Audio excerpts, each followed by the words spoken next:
Hey, what's up? This is Robin Adams, the co-founder of Footprint TV Network, which was recently acquired by Aru Brothers Studios and Ozzy Aru, the former president of Tyler Perry Studios. You are watching Amplified Exposure Live with Teresa B.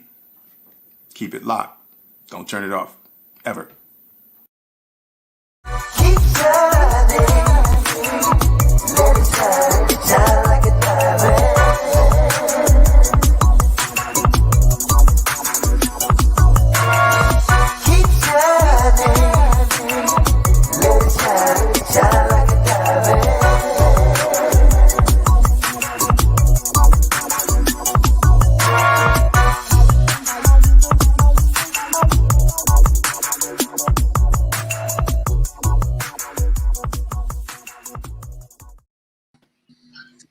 Good evening, Facebook. This is your girl, Teresa B, coming to you live from Amplified Exposure Live. And today I have my wonderful guest, Mr. Stephen Russell Harts from the group Troop. Back in the, y'all know Troop. Y'all remember Troop? They was playing back in the day. He came on today, not just because he's a dope artist doing some amazing things even after his group, but he came on today because he likes me. So for those out there in La La Land, Roku Land, and all the other lands, listen up. We got a good show. How you doing, Mr. Russell Harts? I'm doing good. Thanks for having me. Good. Now, is Russell middle name or is it a hyphenated? It's my mother's last name, and Harts is my father's last name. Oh, how cool. Cool. Yeah. So let's get started, because I've been watching you since I was in high school, dancing to the beat of your songs with Troop. Tell me, how did you get started with singing? At what age did you start singing? I started singing at a young age, like about 7. I was about 6 or 7 years old when my grandma bought me the Destiny album by the Jacksons. And I remember Blame It on the Boogie was like my first song, like my favorite song. And she bought me a tape recorder, and I wanted to sing so bad. So that was the first time that I really started trying to sing, was like about 5, 6 years old. Wow. And so when did you know that it was a gift? I didn't take it serious until years later. I started dancing a lot, so I didn't look at singing as being a gift until years and years later. I mean, even well after Troop was out, that I look at singing as a gift of mine like that, you know. It was just something that I was getting better at. The more that I did it, the more that I was around good singers, I just got it better and better, you know. Even to today, it just gets a little better and better as I go. Nice. So where are you originally from? I was born in Hartford, Connecticut, but I was raised in Pasadena, California. Oh, okay. I can hear the up north. Still in. So when did you meet the members of Troop? We met in high school. I grew up with John. We grew up in the boys club together. I went to school with Rodney since I think the 7th grade. So we knew everybody just by passing in school. Everybody, Reggie and Rodney grew up together. So we all just grew up in Pasadena. We didn't, we knew each other by way of school, but we didn't lock in to each other until 84, in high school, when I was in the 9th grade. Wow. Yeah. 9th grade, you hook up with these guys, and was y'all wooing it in the hallway? Like how did y'all figure this thing out? Yeah, well, we did all that, but it initially started, Rodney and Reggie had another group called Rodney Benford and his group, and they went on a TV show called Putting on the Hits, and they won.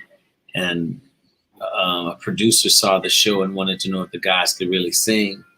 And from there, that's how I got in the group. That's how John got in the group. So we eventually had everybody that was singing in that group.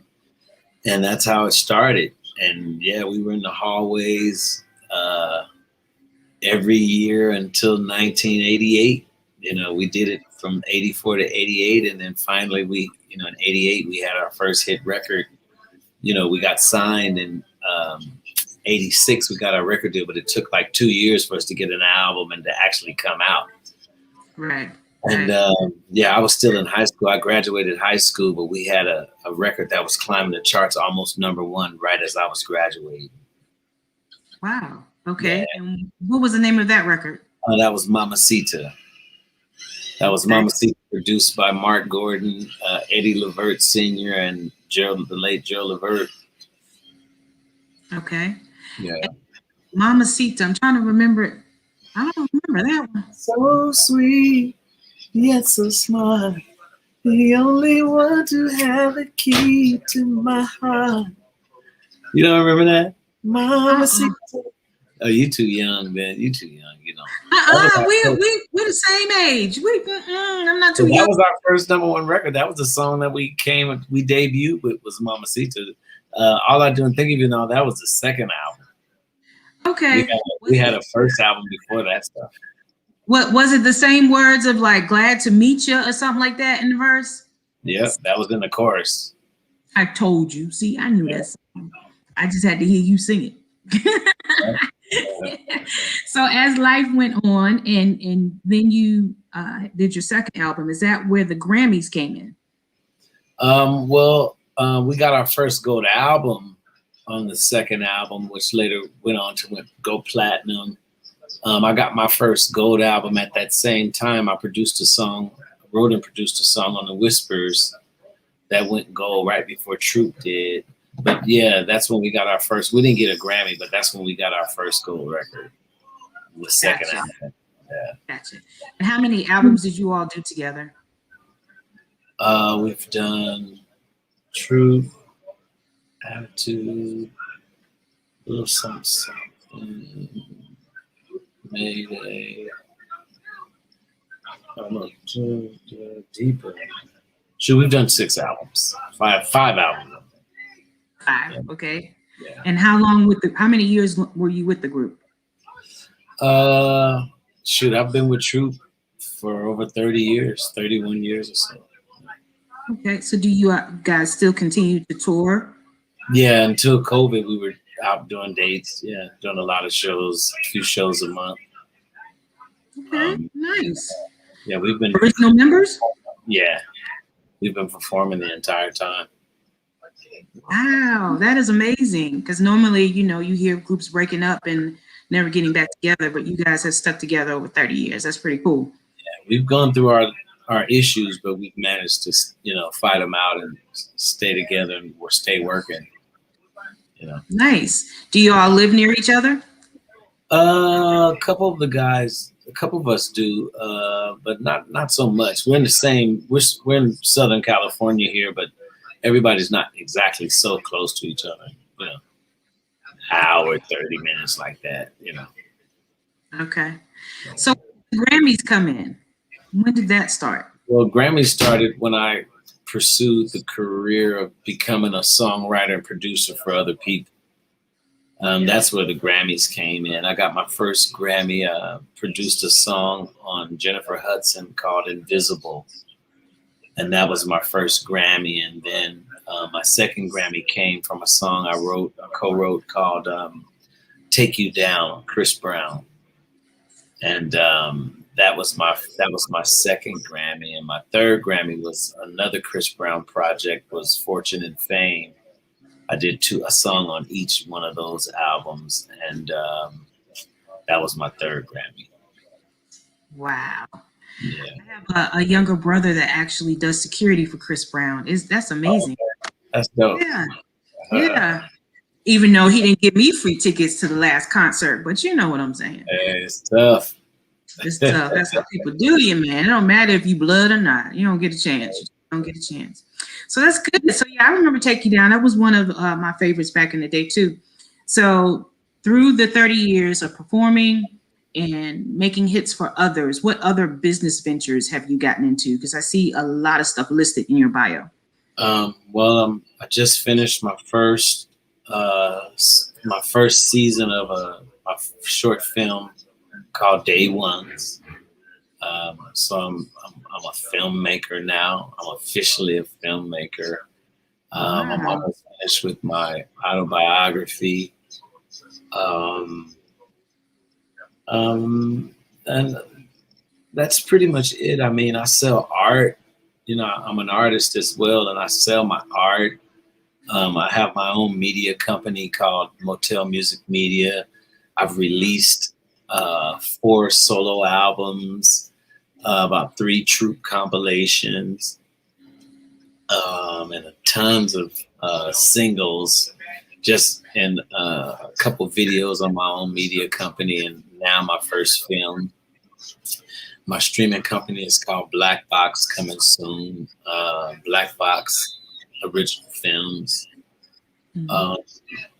And that's pretty much it. You know, I've been focused on my film for a long time. I mean, I still raise pigeons. I've been into pigeons since I was 7 years old, and I'm a professional competitor, breeder in the sport of the Birmingham roller sport. What else? And that's pretty much it. I took a break from music over the last few years just to give it a break.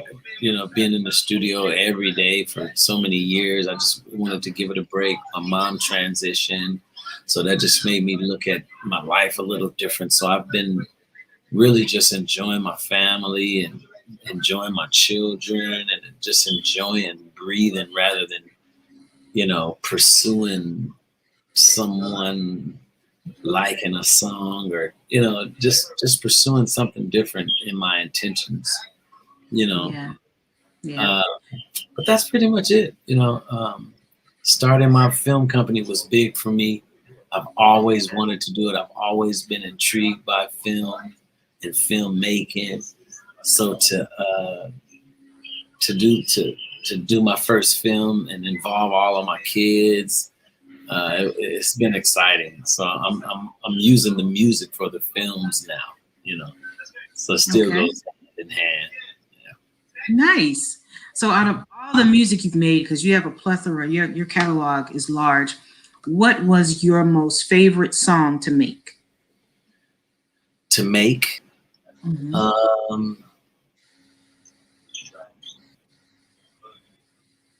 I think No Air from Jordan Sparks and Chris Brown. That was pretty exciting, the way that came about.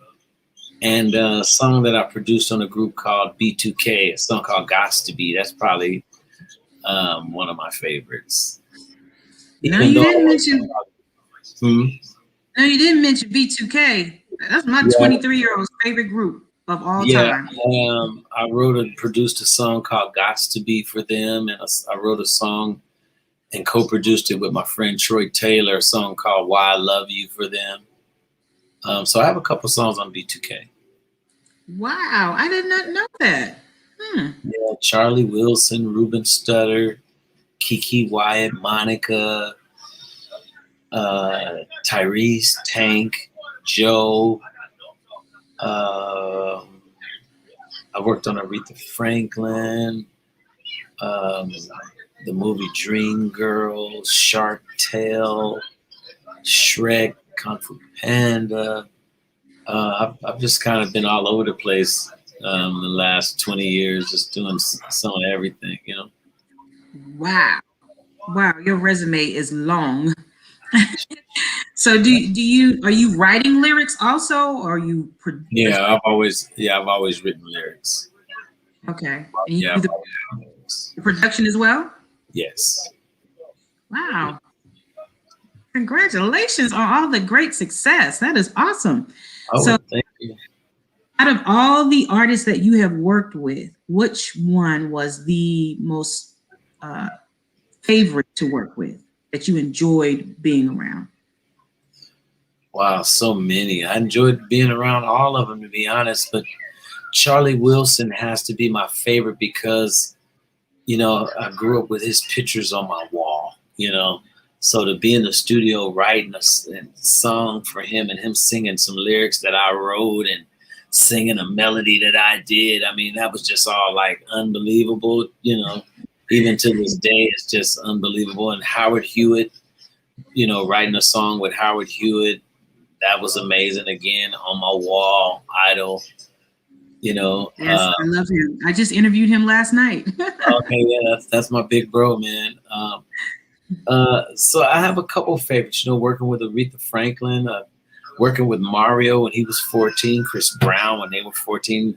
All that stuff was amazing when you get something and you're getting ready to create something from nothing per se. All of that stuff is really memorable and good memories, Yeah.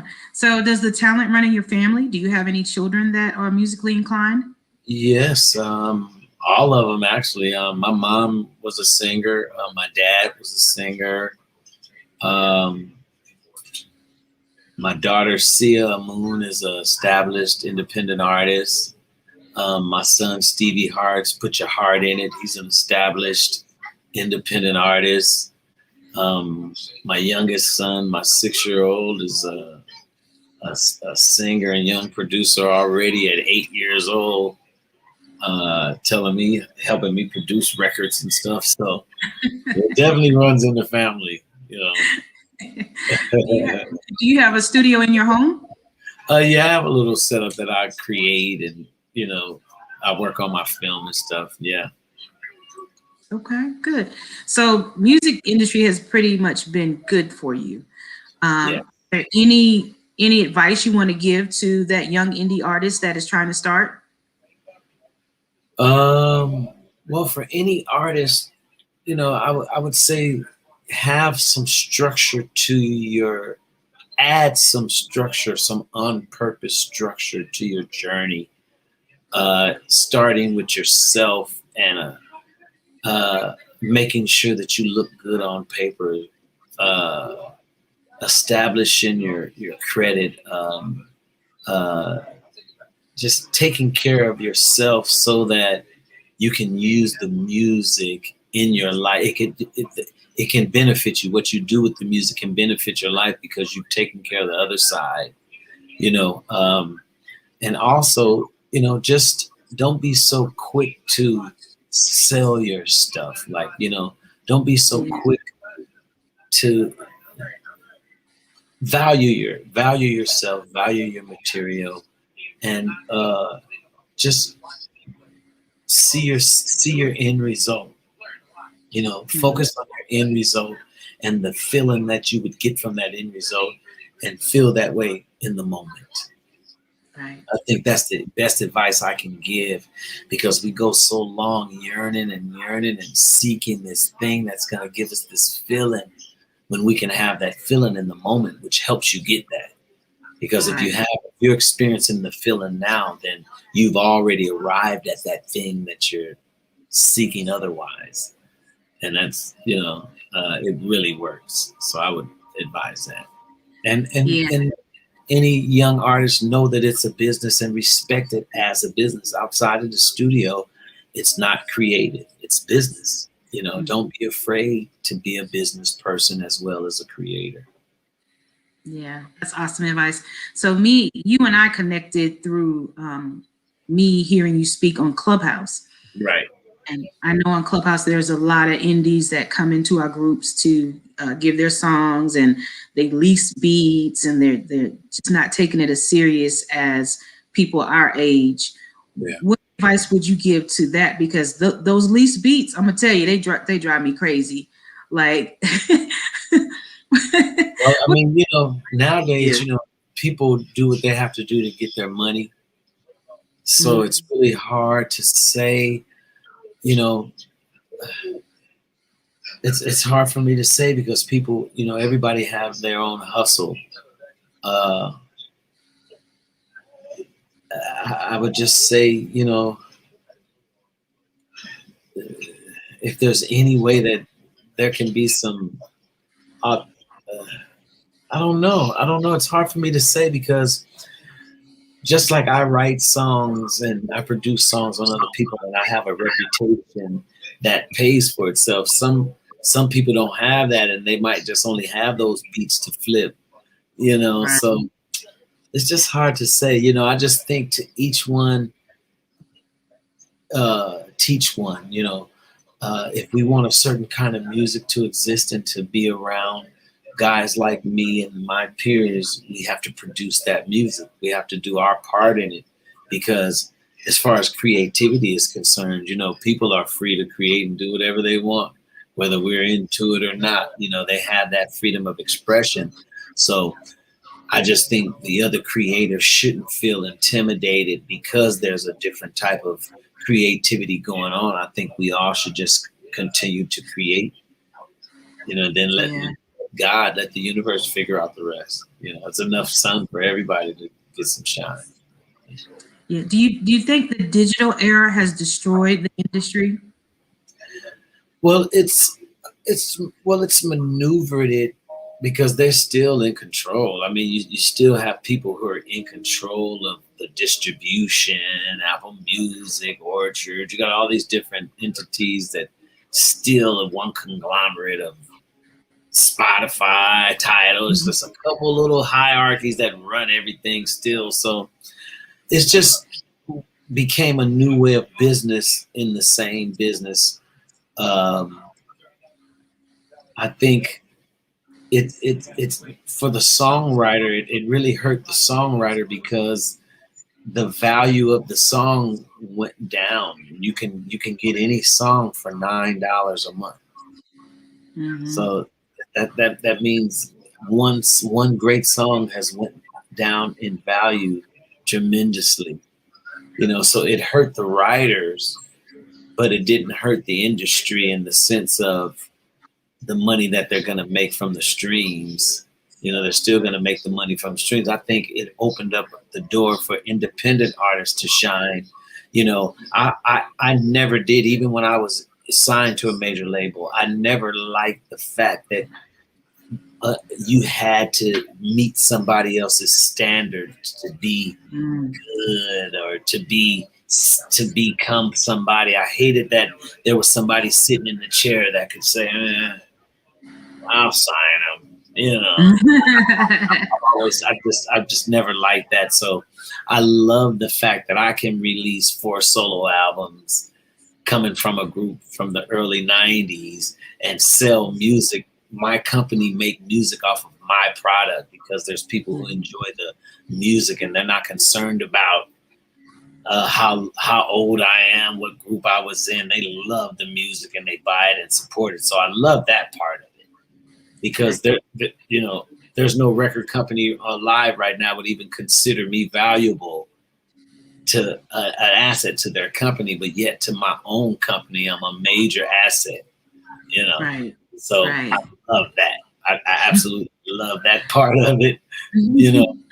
Mm-hmm. But it definitely changed the business. It definitely went from one extreme to the next. You know, you went from selling 500,000 albums to for the record company to make several million, to now you have to have millions of streams to even meet the. So it's just a game, you know, it's like a psychological game. You know, the more likes you get, the more less you're worrying about the money side of it, because you got, you know, the more it's like a game, and you have to be on the business of it so that you can eat off of it, you know. Right. Yeah, it's a racket. Yeah, definitely. If you had someone on earth that you have not worked with just yet, what person would that be? The one person that you would love to work with before you leave this earth? I would love to sit in the studio with Stevie Wonder and create something from scratch. Me and him vibing on something and come up with something brand new. I think that would. I could rest easy knowing that I work with Stevie Wonder. That would probably be the one for me. Yeah. Besides, have you met him before? Sullivan too. Oh, okay. Have you met the two of them before? I haven't met Jasmine, but I've met Stevie Wonder several times. Yeah, Jasmine's phenomenal too. Yeah. Yes, she's awesome. So, are you gonna leave us with a little song or a little note or something before I play your video? A little something, something. I guess I could. Like what? I'm trying to think.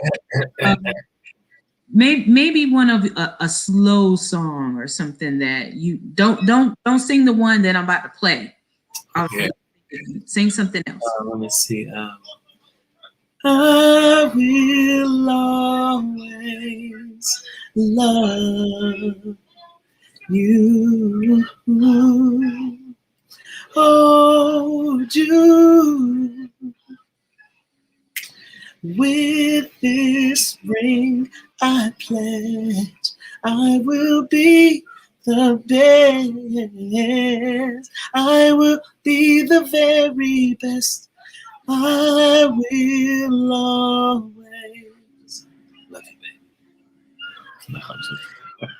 baby. You took me back to 1989. Yes. You sound the same. Nothing has changed.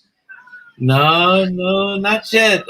They lied to us about age. You know, you think you're gonna get to a point to where you're not gonna become better or grow, and it's just not true. I mean, I sing better now than I've ever sang. I write better now. I'm a better human now than I've ever been. So, but thank you. You know, they say thank you for that. Yeah, yeah. You sound exactly. I mean, of course, you sound better, but you know. I understand what you're saying. Yeah, I can tell it's you singing the song. Yeah. Well, thank you so much for coming on my show today. I am so honored and blessed to have you here. I'm going to leave us out with Troops. All I Do Is Think of You. That was my jam. I'm telling you, I'm going to be singing it till I go to sleep tonight. Yes. Take care of yourself. Keep doing what you do and keep making that pathway for little people like me. Hey, thank you so much. Big shout out to Reg Lopes. We pulling for you, Reggie. Come on, baby. Yes, sir. Yes. Thank you for having me. Anytime. Be safe and be blessed. I'm going to go ahead and leave us with All I Do Is Think of You. Thank you. Bye-bye.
I've begun to take the long way home.